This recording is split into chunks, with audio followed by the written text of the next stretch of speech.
शुक्रिया जनाब स्पीकर।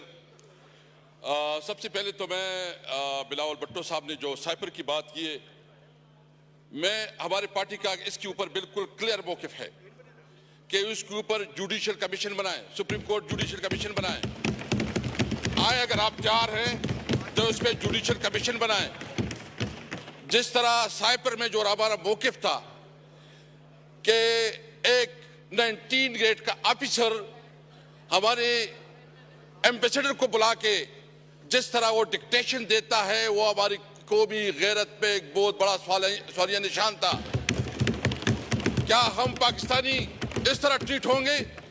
मैं बिलावल भुट्टो साहब से ये जो उसने बात की है, अब पहले मैं तो दूसरी बात करना चाहता हूं। क्या शहबाज शरीफ साहब और यहां मुस्लिम लीग नून की जितनी लीडरशिप थी, ये सब नहीं कहते थे कि झूठ का फलंदा है, कोई साइपर नहीं है? ये प्रेस कॉन्फ्रेंस करते थे, ये तकरीरें करते थे और ये कहते थे कि झूठ है, कोई हकीकत इसकी नहीं है। फिर इस साइपर को बुनियाद बना के इमरान खान के खिलाफ जिस तरह उसको सजाएं दी गई, जिस तरह अदालत का, यानी मुझे तो समझ नहीं आ रही कि एक दिन में 11 घंटे अदालत की प्रोसीडिंग चलती है, 14 घंटे जो है ना अदालत की प्रोसीडिंग चलती है, और मकसद ये है कि किसी तरह गन पॉइंट से जज के ऊपर गन पॉइंट से उसको सजा दिलाई जाती है, इसलिए कि इलेक्शन के दौरान अपने वर्कर को, अवाम को मायूस किया जाए कि इमरान खान की कोई कैरियर नहीं है। अवाम ने दिखा दिया। तो इसलिए सबसे पहले मैं हुकूमत से मुतालिबा करता हूं कि अगर इस पे वो हकीकत समझती है, सच्चाई समझती है, तो आए कि इसके ऊपर जुडिशियल कमीशन बनाए, जुडिशियल कमीशन बनाए और फिर हकीकत सामने आ जाएगा। जो जिस तरीके से सबसे पहले मैं मुजम्मत करता हूं जो हमारे प्रेसिडेंशियल कैंडिडेट महमूद जगदई के घर पे छापा पड़ा, जिस तरह ताकि कोई भी अपनी हक की बात ना कर सके।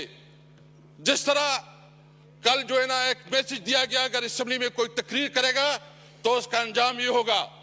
मैं उन लोगों को ये बात वाज़ेह करना चाहता हूं, वो डर और खौफ का वक्त गुजर चुका है। हम तमाम हालात से निकल चुके हैं। हम ना आप देखें, हम कानून और आइन को, हमने सारी उम्र, मैंने इमरान खान के साथ 29 साल गुजारे। मैंने उस वक्त जब उसको ज्वाइन किया तो उस वक्त बुनियादी मकसद ये था कि पाकिस्तान में कानून की हुक्मरानी हो।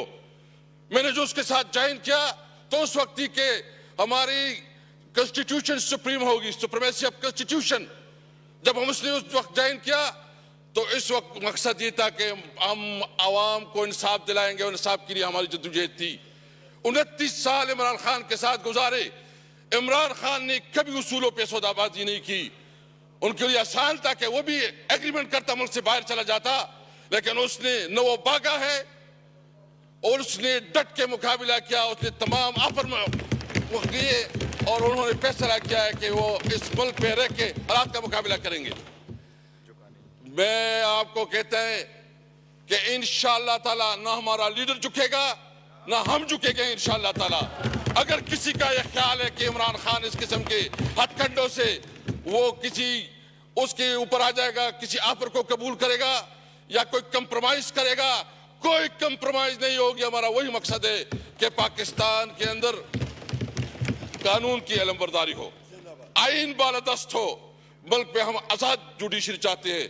तो इसलिए मैं आज ये वाज़ेह करना चाहता हूं, अगर किसी की गलतफहमी है, ये जो लोग आए हैं ये सारे कुंदन बन गए, कुंदन, इसमें कोई डरने वाला नहीं है। मैं इस सीट पे, जनाब स्पीकर, मैं इस सीट पे रहा 3 साढ़े 3 साल। मेरे जिस तरह तौहीन और तज़हीक की गई, घरों पे छापे पड़े, गिरफ्तार किया गया, आधी आधी रात को उठाया जाता था, दबाव में लाया जाता था कि अपनी पार्टी बनाओ, दबाव में लाया जाता था कि तारिक इंसाफ छोड़ो, और दबाव में लाया जाता था कि परवेज खटक को शामिल करो। मैंने उस वक्त ये कहा था कि मेरी जिंदगी सबसे ज्यादा उम्र इमरान खान के साथ गुजारी है। मैं अपनी गैरत और अपने कमिटमेंट की बुनियाद पर मैंने कहा कि मैं मर जाऊंगा, इमरान खान को नहीं छोड़ूंगा। लेकिन मैं ये पूछना चाहता हूं, मैं ये पूछना चाहता हूं कि अगर इस किस्म के ओहदों की भी तौहीन आज मेरे साथ कल आपके साथ होगा, खुदा ना करे, क्योंकि अगर ओहदों की, मैंने उसको कहा आप मेरी तौहीन नहीं कर रहे हैं, आप पाकिस्तान की तौहीन कर रहे हैं, आप पाकिस्तान की इस ओहदों की तौहीन कर रहे हैं, क्योंकि आपके सामने जो हम लोग जो पॉलिटिशियन हैं ये बिल्कुल आप किसी दरोइतना में नहीं समझते, इसलिए ये बात बिल्कुल वाज़ेह होना चाहिए।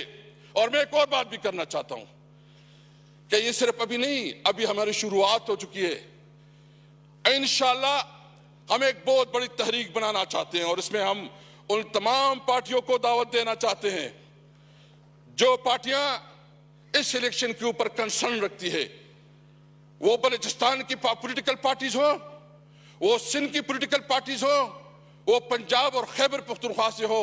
हम सबको इकट्ठा करेंगे आईन की बालादस्ती के लिए, हम सबको इकट्ठा करेंगे आजाद अदलिया के लिए, हम सबको इकट्ठा करेंगे सिविलियन सुप्रीमेसी के लिए इंशाअल्लाह ताला, हम सबको इकट्ठा करेंगे।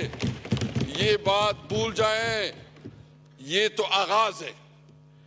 ये जहां बैठे हैं फार्म 47 वाले, मैं बहुत माजरत से कहता हूं, इनको अपनी बीवी और अपनी बच्ची भी मैंने नहीं समझते, इनको पता है इनकी अपनी जमीन भी, इनको जो कराची में हमारे मैंडेट पे डाला गया है, डाका डाला गया है, इनसे पूछे, उनको पता है कि वो हारे हुए हैं। जो इस्लामाबाद से है उनको पता है कि वो हारे हुए हैं, जो पिंडी डिवीजन से है उसको पता है कि वो हारे हुए हैं। उसने जो वजीर आजम बनाया किया, उस वजीर आजम की कोई से है, उसकी कोई वैल्यू है, उसकी कोई अखलाकी कुव्वत है? मैं यहाँ साहब से पूछना चाहता हूँ कि थोड़ी आपके अंदर कोई जमीर जाग रहा है कि नहीं जाग रहा? कोई शर्म, कोई चीज महसूस हो रही कि नहीं हो रही? आप किस किस्म की जो है ना इस मुल्क को इस बहरानों से निकालेंगे?